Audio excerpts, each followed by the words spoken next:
संतोष देशमुख हत्या प्रकरणात आता आणखीन एक नवा ट्विस्ट आलाय। आरोपींकडून या प्रकरणात एक नवी थेअरी मांडण्यात आली।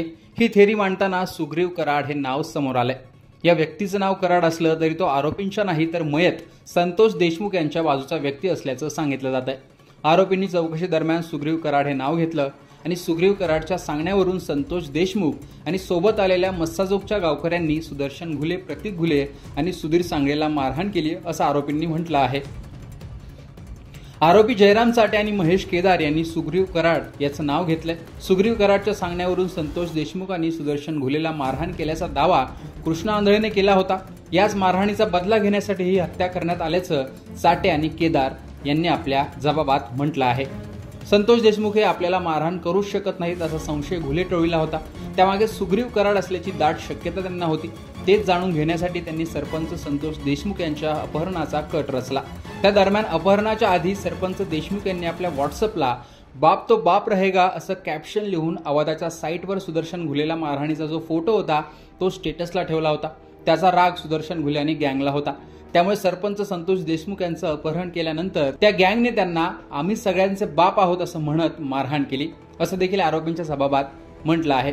संतोष देशमुखांना मारहाण केली जात असताना त्यांच्या तोंडून सुग्रीव कराड हे नाव आलं होतं असं देखील आरोपींनी सांगितल्याचं बोललं जात आहे। सुग्रीव कराड कोण?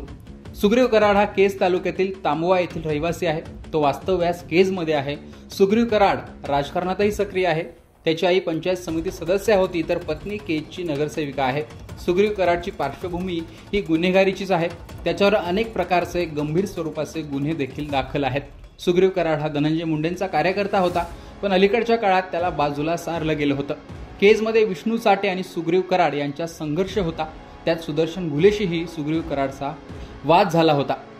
2022 साली केज नगरपंचायत निवडणुकीत सुग्रीव कराडच्या पत्नीनेच बजरंग सोनवणे यांची मुलगी हर्षदा हिच्या विरोधात नगरसेवक पदासाठी अर्ज भरला होता। यात बजरंग सोनवणे यांच्या मुलीचा पराभव झाला होता। कालांतराने सुग्रीव कराड याला खासदार बजरंग सोनवणे यांनी जवळ घेत याचा वापर विष्णू चाटे विरोधात करण्यास सुरुवात केली होती असं देखील बोललं जाते। लोकसभा निवडणुकीतही सुग्रीव कराडने सोनवणे यांचंच काम केलं होतं असं देखील सांगितलं जातंय। त्यातूनच सुग्रीव कराड आणि सुदर्शन घुले यांच्यातही वाद होता आणि त्याच वादातून संतोष देशमुखांना सुग्रीव कराडने बळ दिल्याची चर्चा आहे। मात्र आरोपींचा हा जबाब किती खरा किती खोटा ते तपासात समोर येईलच। पण एकीकडे वाल्मिक कराडवर टांगती तलवार असताना सुग्रीव कराड हे नाव समोर आल्याने यात नवा ट्विस्ट आलाय। तर हे प्रकरण खंडणीपासून सुरू झालं असलं तरी बदल्याच्या भावनेतूनच हत्या झाल्याचं देखील आरोपींचं म्हणणं यातून दिसून येत आहे। त्यामुळे तपासात खंडणी, बदला आणि सुग्रीव कराड याचं कनेक्शन काय, त्याविषयी काय माहिती मिळते ते पाहणं महत्त्वाचं असणार आहे। पण सुग्रीव कराड हे नाव नव्याने आल्याने याविषयी तुमचं मत कमेंट बॉक्समध्ये सांगा।